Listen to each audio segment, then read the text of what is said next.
Hey everybody, it's Greg from Park Journey. So we have a new Disneyland update for you this week. We spent 2 days at the resort this last weekend to check out the food and wine and just kind of have a nice chill weekend at the resort.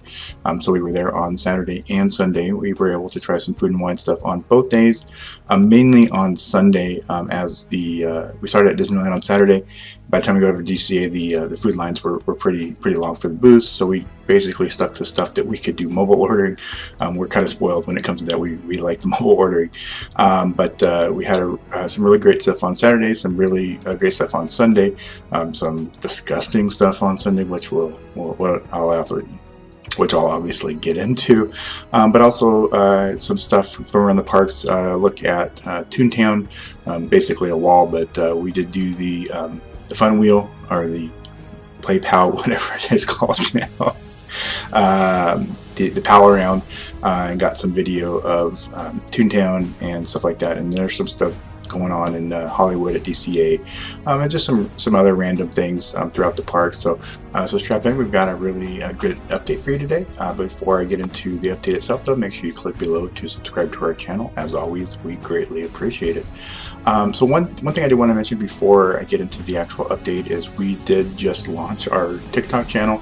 I've been avoiding it, to be honest with you. I'm not really interested in it. I mean, I'm just going to be honest. It's not my thing. I feel like I'm way too old for TikTok. But you know, it's another platform for, you know, sharing stuff at the parks, and people seem to enjoy it. Like I said, we just started it last week, and we already had like over 25,000 views on stuff. So obviously, it is a social media, you know, thing that people use, which is great. I more power to you if you enjoy it. You know, but we're gonna have fun with it. You know, even though it's not my thing, even though I don't really see the value in it as far as promoting theme parks. You know, we're gonna have some fun with it. I'm not gonna do, you know, you're not gonna see any TikTok dance videos or anything like that on our channel, but you know, you'll see some fun stuff on there as well.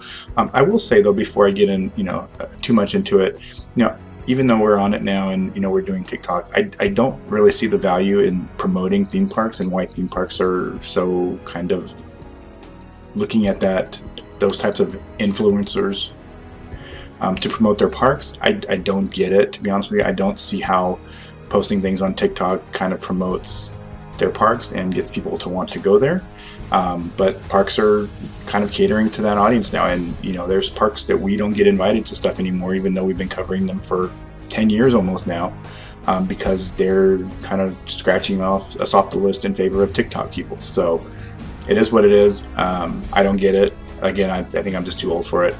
So, you know, we're gonna have some fun with it, and make sure you check out our channel. We've already posted, you know, quite a few things on there. So you know, check it out, and obviously when we're at parks, we'll try and post some more stuff on TikTok.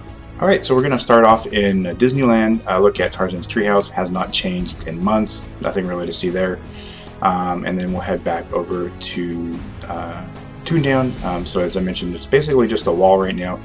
But you know, a nice wall. It's not just a plain looking wall, and some nice artwork, and you know, talking about what's coming to ToonTown. You know, Goofy reimagining, and you know, so you got the Fab Five out there, and Chip and Dale, and some Mickey's, you know, on the wall, some Mickey bubbles, and obviously some artwork for Mickey and Minnie's Runaway Railway, which we are definitely looking forward to, and then artwork on the overall ToonTown tune-up, which, you know, some tune puns.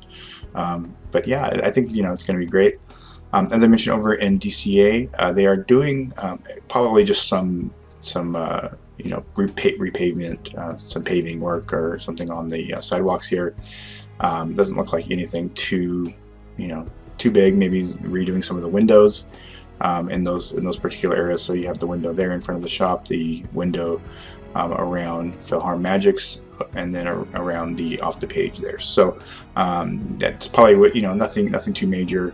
But yeah, you know, well, hi person over there waving at me. So yeah, you know, nice to see some work going on in the parks. Again, not, you know, don't anticipate this being anything earth-shattering.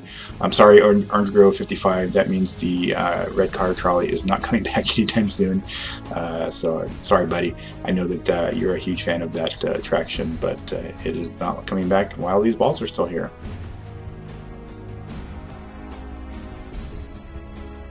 And then, like I said, we did do the pal around, so I tried to get some video of ToonTown while I was up here and the rest of the stuff.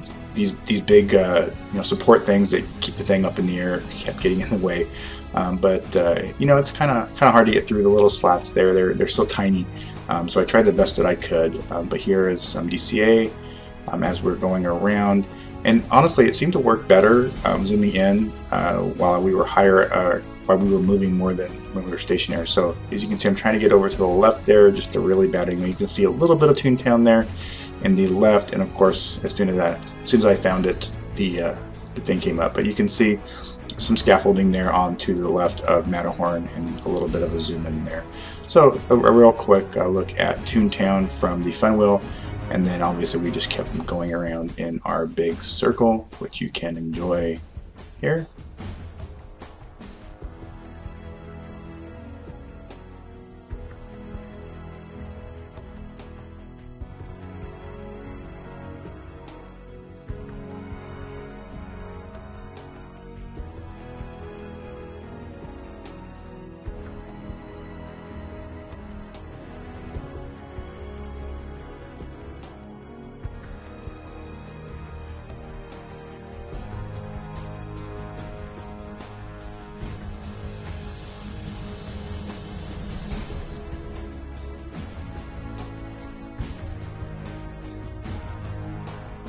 And a little bit of World of Color stuff going on, so you can see that they're getting ready.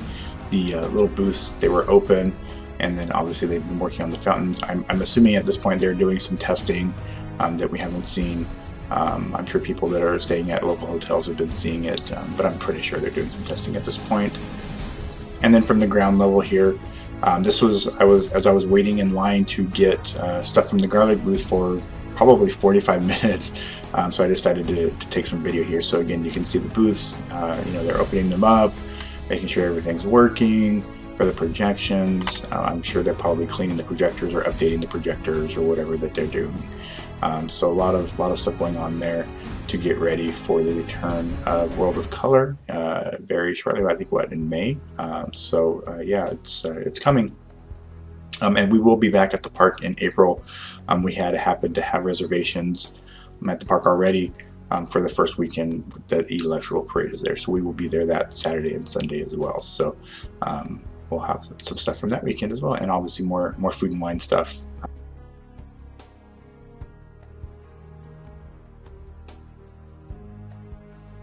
So I did want to talk a little bit about some merchandising that we found. So this is a Robin Hood hoodie. Absolutely love it. It was just in kid sizes. I don't know if maybe they were just sold out of adult sizes or what, but Disney adults would buy this. Stock adult sizes. Two, they definitely have been slacking on the Turning Red merchandise. I don't know who dropped that ball, because merchandising had to been chopping at the bit to get Turning Red merchandise. And even this sweatshirt, again, kid sizes only. I don't get it. Hopefully this is being corrected if it's not already corrected, because Turning Red is going to sell big gangbusters as far as merchandising is concerned. Alright, so let's get into the food and wine portion of our update. So here we are at the Food and Wine Festival. I'm going to talk a little bit about the food that we tried, and then we will I'll tell you what we liked. Obviously your mileage may vary. So this was the mushroom bao from the Lucky Fortune Cookery. We had this on Saturday. It is available on the mobile ordering and also with the tasting card.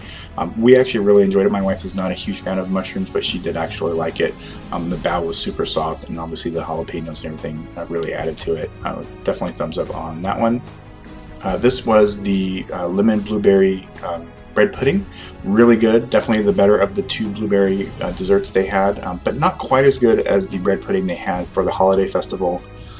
These were funnel cake, strawberry funnel cake fries from the award wieners. Again, we really liked them on the mobile app as well. Definitely good. And then a peach margarita from the Cucina Cucamonga. Again, also very good and available on mobile ordering. This was fantastic. This was a Southwest Philly cheesesteak. We've had Philly cheesesteaks in Philly. This was probably the closest that we've had to one in a theme park or in California.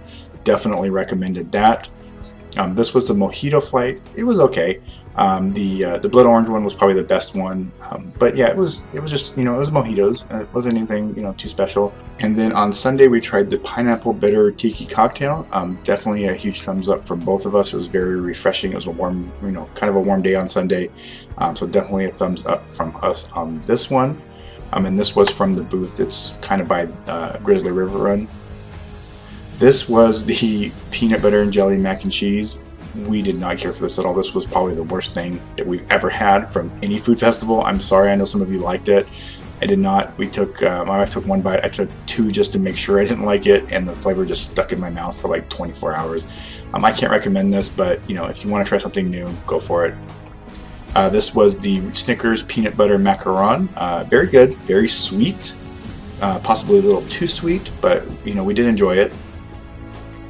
This was the Next Level crackers and cheese, so it was like kind of mascarpone cheese and stuff like that. I actually really liked this. It was probably my favorite from the first round of stuff that we had, so definitely recommend on that one. This was the French onion grilled beef tenderloin slider. It was really good, very tasty. The beef was very tender, the cheese was great, and the bun was super soft.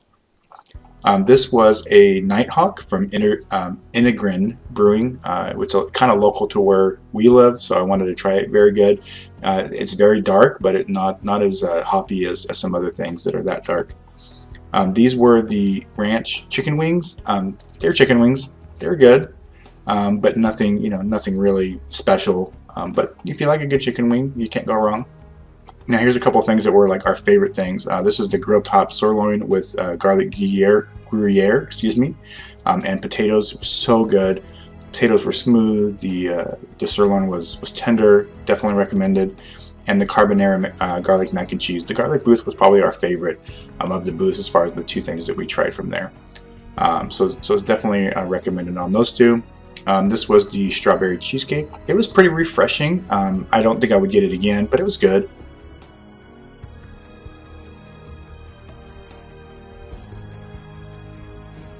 And then this is the blueberry buttermilk pie. Again, out of the two blueberry desserts, this was our least favorite. The bread pudding was definitely better. And then this was easily the best dessert thing that we tried. This is the chocolate peanut butter affogato from Schmoozies, excuse me. You can get it on mobile ordering, so thumbs up on that. So good. So basically it's just peanut butter ice cream with like a special shot in it, and it was so good and worked so well together. Definitely recommended on this one if you have it. So one thing I did want to talk about real quick before signing off is Lightning Lane. So if you might have seen right there at the front that Monsters Inc. was a 70-minute wait. This was about 12:30 on Sunday. And then as you scroll down here, you're going to see that Guardians is 45 minutes and Spider-Man is 55 and Racers is 65. And so it just basically shows me, how much Lightning Lane has really affected something like Monsters Inc.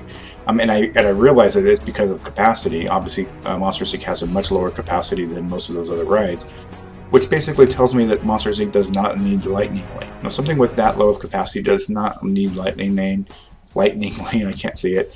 But basically, it's just, we needed to add something more to Lightning Lane to make it, worth your price. But so that basically just shows me how much they've, ruined something like Monsters Inc., which, typically had no more than a 20-minute standby line ever, and now it's, 70 minutes, when everything else, it was the longest wait in the park at that time on Sundays. So definitely wish they would kind of reconsider that one as far as Lightning Lane. Obviously, Lightning Lane is not going anywhere, but, hopefully they would, reconsider that particular one. I mean, that would be like them putting it on like Pooh at Disneyland. There's no point in doing that. So just my thoughts, just my 2 cents on it. Hey everybody, hope you enjoyed that look at the Food and Wine Festival here at DCA and some update stuff from Disneyland that we filmed yesterday. Hope you enjoyed all of that. Take care everybody and have a great week.